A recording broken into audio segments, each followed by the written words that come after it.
The next topic requires us to talk about what we describe as one-sided limits.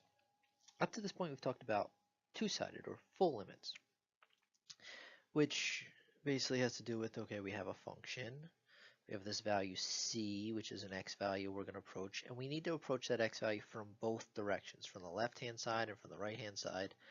And the goal is that we're going to approach the same thing from both sides. Whether the function exists at this point or not, remember, it doesn't really matter, but we're going to approach that same thing um, from both directions. And if the y value from this side is approaching the same thing as the y value from this side, then we say that this full limit, or this two-sided limit, which we write as the limit as x approaches c of f of x, will exist and give us whatever the y value is. Let's call it L. In a one-sided limit, we basically do half of that. So we can talk about the limit as x approaches c from the left-hand side, in which case we're only going one direction.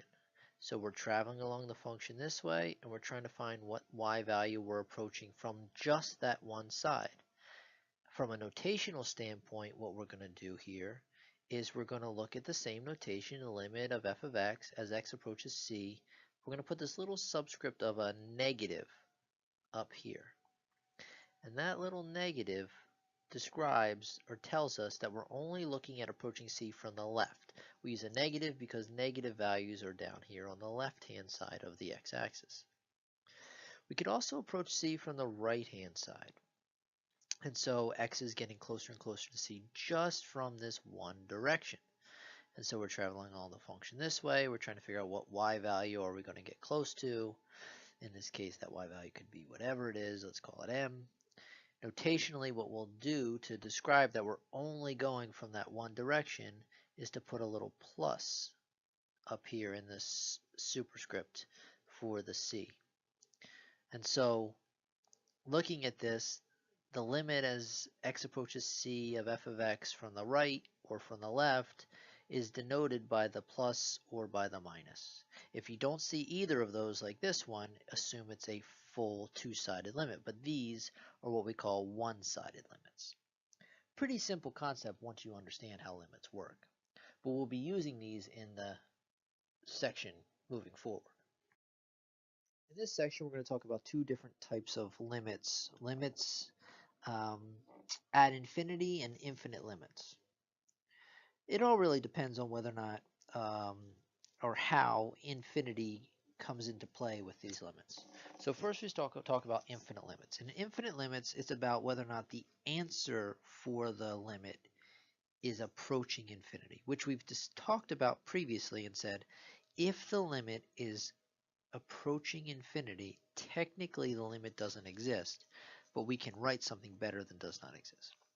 So when would this happen? Well, a couple of times, but one time that it happens quite often is as it relates to vertical asymptotes. So remember your definition of a vertical asymptote from pre-calc. It said that if f of x approaches infinity as x approaches c from the right or from the left, then x equals c is a vertical asymptote. So if your function increases more and more and more and more without bound as x is getting closer and closer to some constant value, then what you have is a vertical asymptote. Now, one way you found vertical asymptotes was to look at whether or not the denominator was 0. But remember, only the denominator, not the numerator. Okay? If the numerator is also 0, we do not have a vertical asymptote necessarily. So something you need to be aware of here. So looking at this function, you should look at this function and know that x equals 2 is a vertical asymptote. And the graph can be seen right here. So if I'm trying to do the limit as x approaches 2, let's say from the left of 3 over x minus 2, and I know that 2 is a vertical asymptote, then I know that as I approach a vertical asymptote, this is coming from pre-calc, I know that as I approach a vertical asymptote, my graph is either going to go down to negative infinity, or it's going to have to shoot up to positive infinity. In this case, on the left-hand side, this function goes down to negative infinity. And so if I'm saying what's happening to this function as x approaches 2 from the left, this function is going towards negative infinity.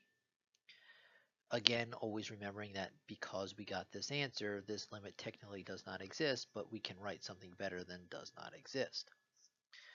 So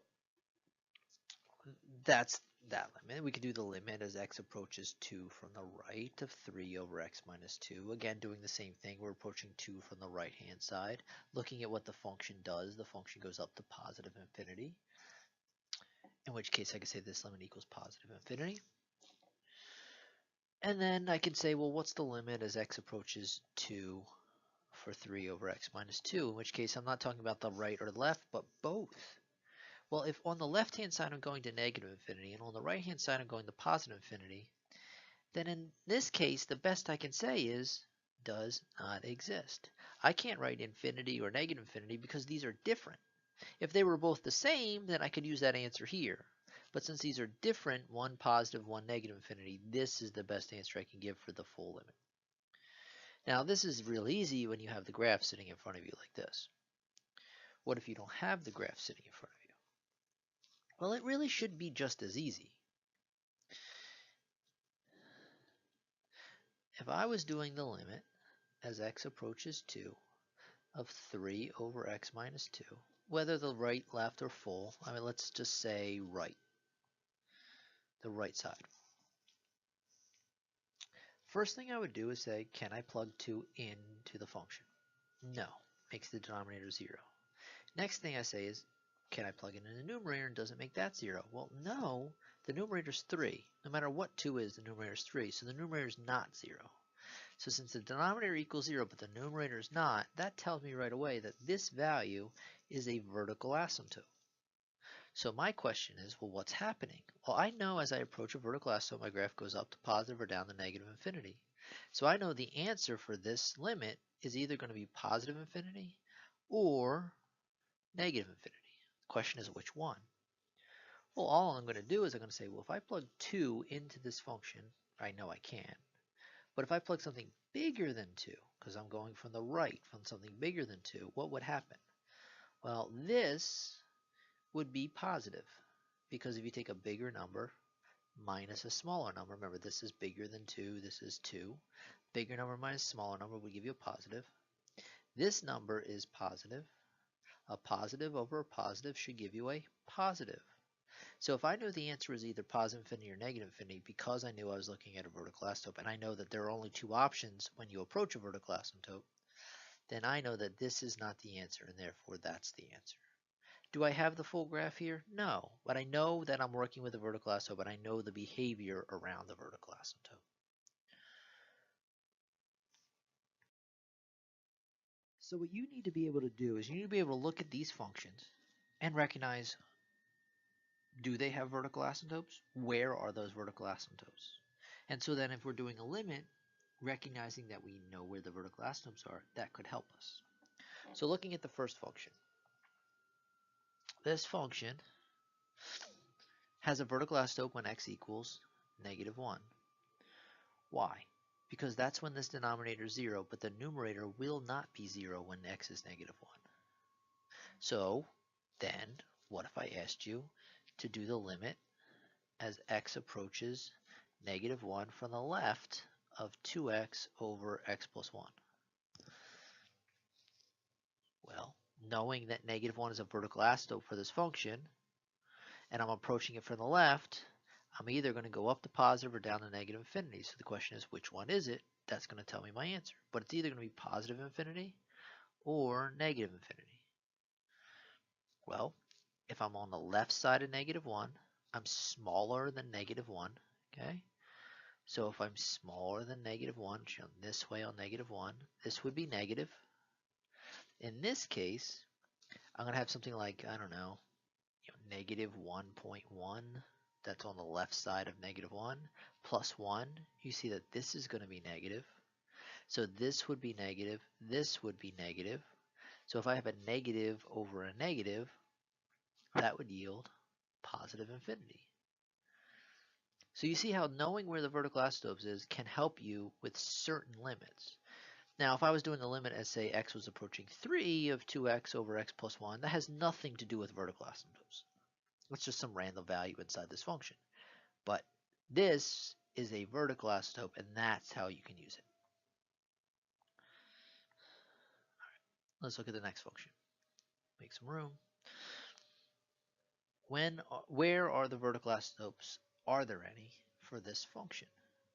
Well, the denominator equals 0 when x equals 1 and when x equals negative 1. But both are not vertical asymptotes. When x equals 1, I plug that in here, the numerator also equals 0, which tells me that this is not a vertical asymptote, but instead that's a hole. Now when x equals negative 1, the denominator is 0, but the numerator is not. The numerator would be negative 2. This is my vertical asymptote. So if I'm doing a limit as x approaches 1, or I'm doing a limit as x approaches negative 1, I'm going to do these limits very differently.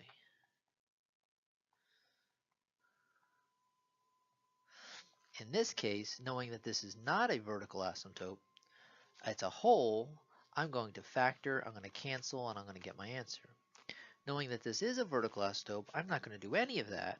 What I'm going to do is I'm going to say, well, if I have a vertical asymptote at negative 1, and I'm going from the left side and from the right side, I'm going to say, okay, well, what's happening? Do I get the same thing on both sides? Do I get different things on both sides? And I'm going to do this one that way. So very different in the way we approach this because we know that we have different things in terms of this function. Whether we're looking at a random point, a vertical asymptote, a hole, these have to be known simply by staring at the function. The last one, the denominator never equals 0.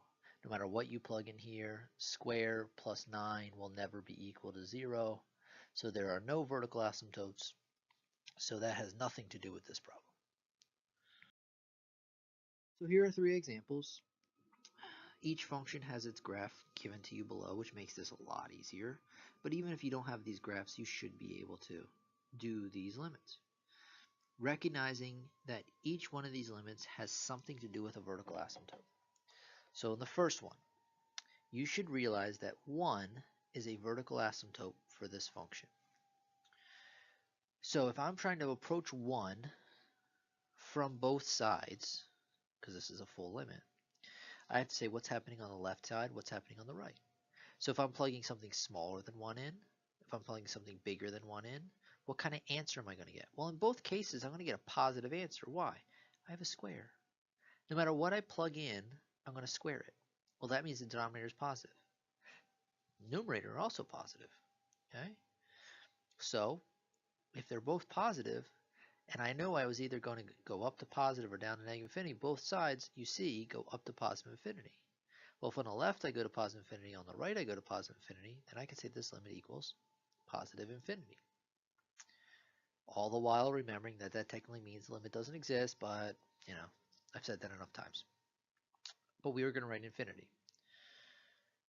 Next, this limit is only a left-sided limit. Realizing that 1 is a vertical asymptote for this function, I'm only looking at the left-hand side. So I have this vertical asymptote at 1. I'm looking at the left-hand side. You see from the graph that the left-hand side, the graph goes up. So I'm going to say the answer is positive infinity. Had I not had this graph available to me, how could I still get that answer? Well, I have to realize that 1 is a vertical asymptote. And when I plug something to the left of 1, say like 0.9 minus 1, this becomes negative.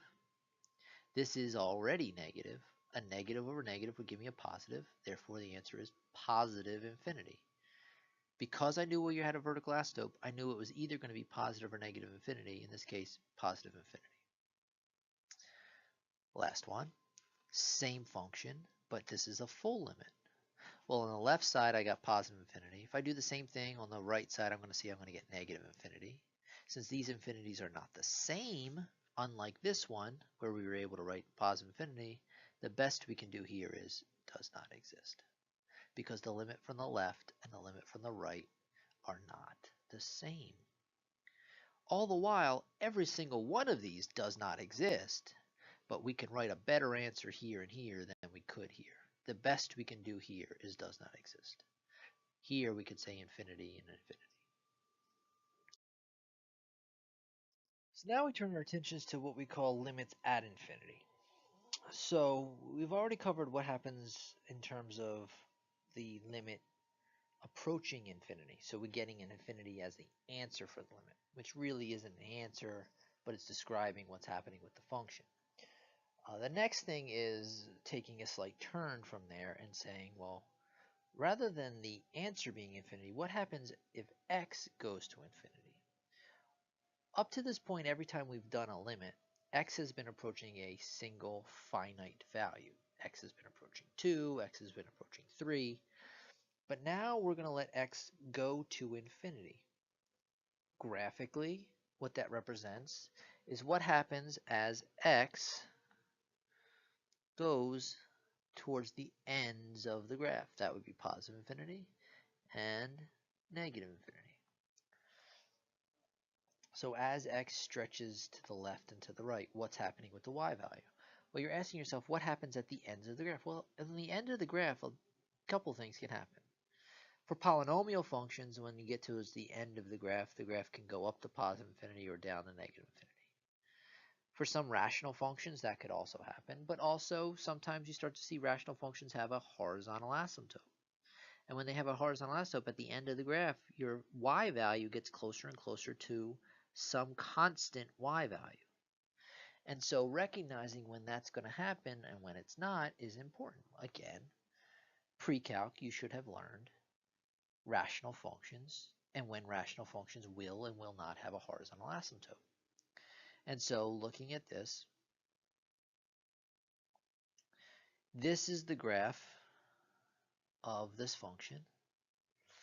And you can see that from this graph, as x goes to infinity, the y value, the f of x value, is getting closer and closer to this horizontal line, which is at 3. So as x goes to infinity, f of x is going to 3. On the other end, the same thing's happening. Now, not every function, if it has a horizontal asymptote, has it on both sides. Rational functions do, but not every function does. So graphically, you can see that if I asked you to do the limit as x approaches infinity of f of x, the answer would be 3. And the limit as x approaches negative infinity of f of x, you'd also get 3. You see that graphically. You could also see that by doing a table. In the tables we did originally, we worked our way towards the middle of the table. There was a particular x value we were getting closer to, and we had to get close to that x value from both sides. With infinity, we're working the other way. With infinity, we're working this way with our x's. We're approaching infinity from the left-hand side, which is the only way we can get closer to infinity. And so x is getting bigger and bigger and bigger and bigger, and we're looking at what's happening with the y values. And for this function, if I plug 1 into this function, this is the answer I get. If I plug 10 into this function, this is the answer I get, etc. And you see that the y values, 1.5, 2.97, 2.9997, look like they're getting closer and closer to 3 as x gets closer to infinity. And on the other end, same deal. X is going to negative infinity, f of x is going to 3. So when we make a table, we do it the same way, but we work our way to the outer edges because of what we're approaching in terms of x. Either way, you see that the limit as x approaches infinity or negative infinity in this case is equal to some constant. And therefore this limit exists because it's equal to a single finite value. Now, that's graphically and numerically with a table. You should be able to do this without that. I mean, you should be able to look at this function and say, I know this function has a horizontal asymptote at 3. How do you do that? Well, it has to do with the degree of the numerator and the denominator. You learned in pre-calc that for a simple rational function, polynomial over polynomial, the degree of the numerator and denominator dictate whether you have a horizontal asymptote and where it is. So here's our definition of a horizontal asymptote. The line y equals L is a horizontal asymptote of the graph of f of x. As x approaches positive or negative infinity, then f of x approaches L. Okay. So looking at this, we could say, This is our basic definition we learned in pre-calc, that if as x goes to positive or negative infinity, the y value gets closer to a constant, we will have a horizontal asymptote. We could say that in pre-calc terms, which we would have written like this, but we could also write it in terms of limits. Y equals L is a horizontal asymptote if the limit as x approaches infinity of f of x equals L, or the limit as x approaches positive infinity of f of x equals L. This was more of a kind of basic notation we were using in pre-calc, but we sort of extend it now to what it really means, which is limits. So in a way, you were doing limits back in pre-calc without even realizing it.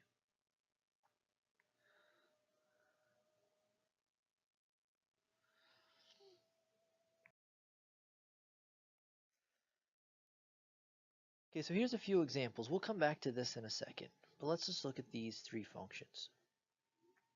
Forget about the limits for right now, look at the functions. These are simple rational functions.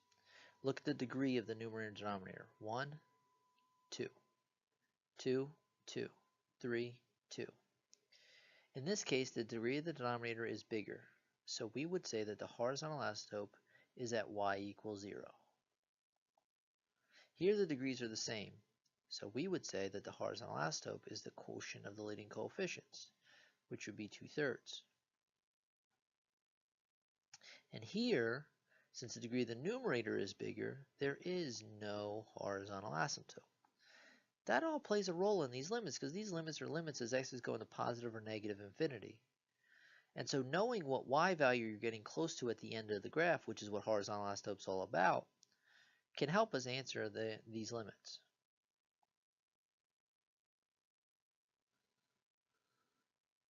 So if I looked at this one, knowing that I have a horizontal asymptote of y equals 0, and I'm looking at the limit as x goes to infinity, this limit will equal 0. The y value that this function is getting closer to as x gets big is a y value of 0. Knowing that the horizontal asymptote for this function is 2/3, the limit is 2/3. As x approaches negative infinity, the y value that this is getting close to at the end of the graph as x gets really, really, really big in the negative direction is 2/3. Now this one, there is no horizontal asymptote. So I'm not necessarily going to say does not exist, but that just means that there's not a constant value I'm going to approach at the end. So the question is, well, what am I going to approach at the end? Well, if I'm not approaching a constant at the end, I'm going to approach something that's infinite at the end. So does the graph go up or down at the ends of the graph? It doesn't matter what happens in the middle, at the end, specifically the negative infinity end. Well, the idea here is the answer is either going to be positive or negative infinity. Which one is it? Well, if I take, this is negative infinity, I'm going to, if I take a big negative number and plug it here and a big negative number and plug it here, what kind of answer do I get? This will be negative, this will be positive. Negative over positive would give me a negative. So therefore, the answer is negative infinity. But it wasn't a constant like this or this because there was no horizontal asymptote. Another way, that's the easy way to do it. Now you would have to remember how to find horizontal asymptotes and be able to recognize that that's what this is all about. There's a longer way we can do this. And it does have to do with this right here. So this says that if I'm looking at the limit as x goes to infinity of c over x to the r, c is a real number and r is a positive rational number. Okay? So x to some positive power, c is a real number. If I let x go to infinity, this denominator is going to get really, really big. This numerator is going to just stay a constant. So let's call it 1. So if I let x be 10, I get 1 over 10 to some power. Let's say the power is, I don't know, 1. Okay? Then I plug in 100. Well, 1 over 100 to the first, then 1 over 1,000 to the first, etc. X is getting bigger. Well, x is getting bigger, but what's happening to this fraction, this fraction, and this fraction? The value of the fraction is getting smaller. Not infinitely smaller, but closer to 0. And so the idea here is if you have a limit as x goes to positive or negative infinity of something like this, where your denominator gets big, but your numerator doesn't. Your numerator stays the same. The whole fraction goes to 0. It's the basic behavior of fractions. Whether I talk about big in the positive direction or big in the negative direction, the denominator gets big, the whole thing gets small, we get close to 0. We're going to use that to help us get these answers a slightly different way. So there's a trick here. What we're going to do is we're going to say, let's look at the limit as x approaches infinity of 2x plus 5 divided by x squared over 3x squared plus 1 divided by x squared. So what I did is I took this fraction and I divided the numerator and denominator by x squared. Why x squared? That was the biggest power on my x. And so what happens is I get the limit as x approaches infinity of 2x over x squared plus 5 over x squared. What I'm doing is I'm just splitting this fraction up as these two each over this, using some basic algebra here, 3x squared over x squared plus 1 over x squared. Go a little further, limit as x goes to infinity of, I can simplify this. This will be 2 over x plus 5 over x squared. This I can simplify. The x squareds can cancel. I get 3 plus 1 over x squared. So now in looking at this limit, I can take the limit of this separate from this, separate from this, separate from this. Why? From all those properties we talked about before. These are added together. I can take the limit of each one separately. These are added together. Take the limit of each one separately. This is a quotient. And so what happens here is this is exactly this limit. Numerator is a constant, denominator is x is going to infinity, denominator gets big, the whole thing goes to 0. Same thing happens here. This is a constant. No matter what x is doing, this is a constant. So that's going to stay 3, and this is going to go to infinity. Or sorry, going to go to 0. So what do we get here? We get 0 plus 0 over 3 plus 0, which gives us 0 over 3. Well, 0 over 3 is just 0. And so this limit equals 0, which we said already. But we didn't do any work to say that. We did one knowing that we have a horizontal asymptote, and we're approaching that horizontal asymptote on the end of the graph. Same thing can be done here. Same thing can be done here. That's the longer way to do it. I think the preferable way to do it would be to recognize that you have a horizontal asymptote. But this method can help you with other ones that aren't as simple as these. These are simple rational functions, polynomial divided by polynomial. When you have more than that going on, stuff starts to break down in terms of the rationale. So when working with rational functions and trying to do the limit as x goes to positive or negative infinity, it's really all about the degree of the numerator and denominator. First scenario, if the degree of the numerator is less than the degree of the denominator, then as x goes to positive and negative infinity, the limit should equal 0. If the degree of the numerator is equal to the degree of the denominator, then as x goes to positive or negative infinity, the limit is the ratio of the leading coefficients. If the degree of the numerator is greater than the degree of the denominator, then the limit as x goes to positive and infinity doesn't exist. But we're not going to necessarily say does not exist. We may be able to say the answer is either positive infinity or negative infinity. How are you going to determine that? Look at what happens if you plug a big positive value in. What kind of answer would you get? What happens when you plug a big negative value in? What kind of answer would you get? And we can go from there. All the same stuff we talked about in pre-calc when you looked at horizontal asymptotes. We're just talking about now in terms of limits. But this only works for rational functions.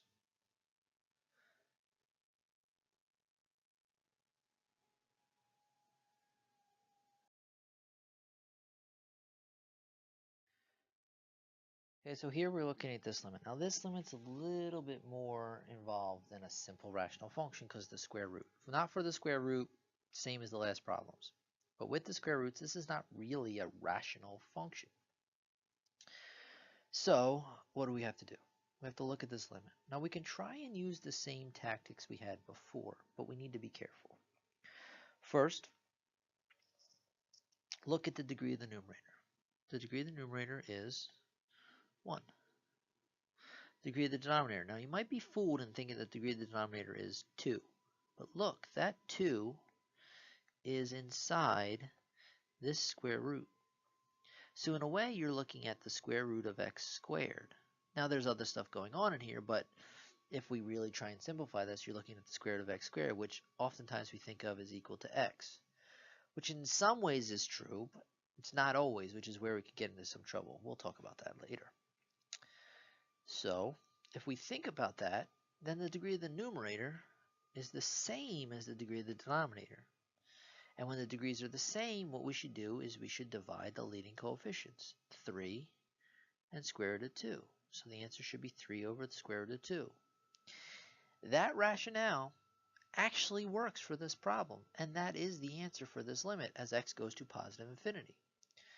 But that's only because x is going to positive infinity, and because we made an assumption here that works in that case. Another way we can see that this is going to happen is to go the longer route. Well, the longer route would be to do the division that we talked about in the previous one. So if I look at the limit as x goes to infinity of this, what I'm going to do is I'm going to take 3x minus 2 and divide that by x. Then I'm going to take the denominator, 2x squared plus 1, and I'm also going to divide that by x. By dividing the top and bottom by the same value, I'm not changing the value of the fraction, it's really multiplying by 1. That being the highest power that x is raised to. Remember, this is not really what x is raised to because of the square root. It's not squared. Now that does great for simplifying the numerator, but it doesn't really do a whole lot for helping with this denominator. So instead of writing this as x, again, we think that x and the square root of x squared being the same, I'm going to write it like that. There's a flaw there. We'll talk about that after we move through this, but it works for this problem. So the limit as x approaches infinity of, I'll split this up, 3x over x minus 2 over x. The denominator, since this is a square root and this is a square root, I can put it all as one big square root, bring the square inside, then split it apart. So I'm going to simplify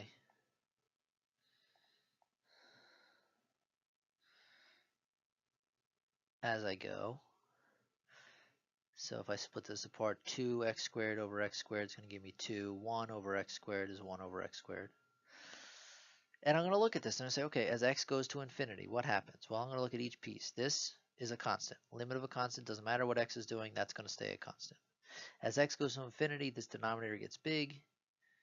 If this denominator gets big, this thing stays a constant. The whole fraction goes to 0. That stays a constant. That goes to 0. So what I end up with is 3 minus 0 over the square root of 2 plus 0. And I get the answer I thought I was going to get. Okay. No problem with that one. Everything's good. But the problem really lies here. We made the assumption that x equals the square root of x squared, which is okay when x is positive, but not okay when x is negative. Really, the square root of x squared equals the absolute value of x, and the absolute value of x equals x when x is greater than or equal to 0, and negative x when x is less than 0. Now, that makes it seem like the absolute value equals negative, but it doesn't. Remember, x is less than 0, okay? X is less than 0 means x itself is negative, so then negative of a negative, that's actually positive. But the idea here is that this equals this when we're dealing with greater than or equal to 0. This equals this when we're less than 0. Since we were going to positive infinity, we were greater than 0, and this assumption worked out.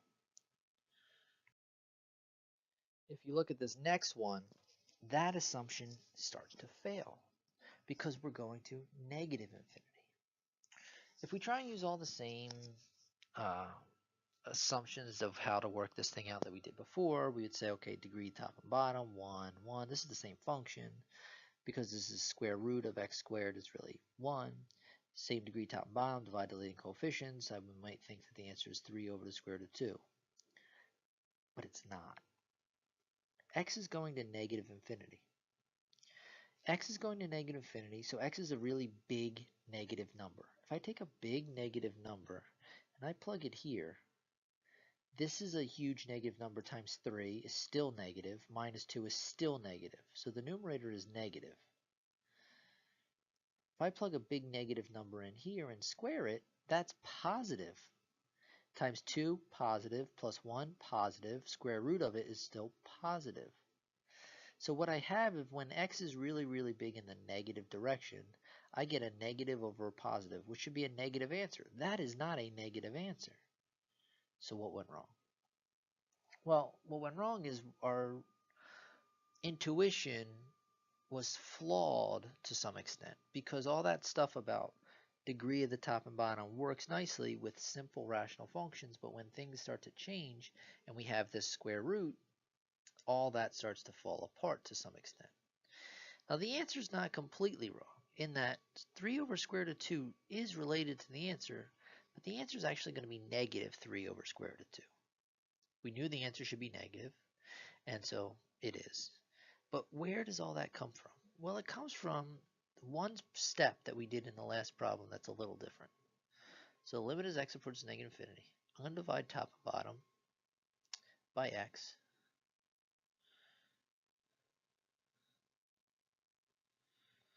Instead of writing this as x, I'm going to write this as the square root of x squared, but that's where the problem lies.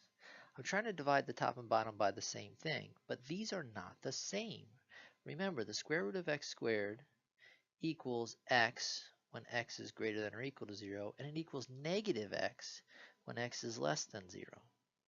So if I'm going to try and divide the numerator and the denominator by something, I need to make sure that something is exactly the same, so really I multiply by 1. Well, x is going to negative infinity. X is negative. So the square root of x squared and negative x are the same. And so that's where that negative shows up. After that, everything works out to be the same. We have the limit as x approaches negative infinity of negative 3 over 3 minus 2 over x over square root of 2 plus 1 over x squared. Again, that simplifying just comes the same as the last problem, but you have this extra negative here. So as x goes to negative infinity, that stays 3, that goes to 0, that stays 2, that goes to 0. And you see you end up with negative 3 over the square root of 2. So be careful with the rationale of looking at the degrees. It works to a point, but once the function gets more involved, we throw a square root in there or anything else. It's not just a polynomial over a polynomial. Your values start to change. To make sure that you're okay with that, I would look at saying, when I plug a big positive or a big negative value in, what kind of answer do I get? In this case, negative.